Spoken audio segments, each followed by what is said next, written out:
เคยจะหยุดปีใหม่แล้วสาวๆก็เลยมาจัดก๋วยเตี๋ยวได้พี่น้องเลยอีก1 วันนับแต่มื้อนี้ต่อไปก็พี่น้องมื้ออื่นก็สิไปล้างโรงงานแล้วมื้อวันที่27เฮาก็สิกินกินเลงกันแล้วก็หยุดโรงงานเลยพี่น้องมาลุ้นซอยสาวๆเนี่ยว่าสาวๆสิได้ไปเด้อมื้อวันที่27นี่น่ะสิได้ตู้เย็น2 ชั้นบ่น้อผู้เลอก็จับตาจ้องแต่ตู้เย็นนั่นแหละพี่น้องบ่ได้มีแต่ตู้เย็นในทีวีก็มีทั้งหม้อกระทะก็มีหมดพี่น้องพัด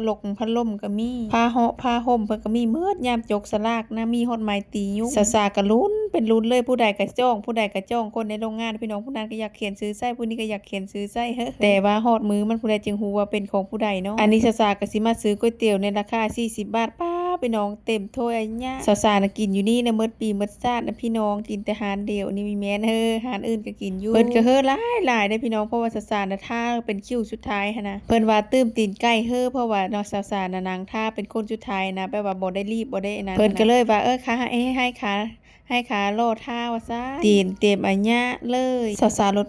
มากในพี่น้องก๋วยเตี๋ยวใส่ตีนเนี่ยข้าวปุ้นคือกันมากคักมากแน่มากกินตีนไก่พี่น้องเอ้ย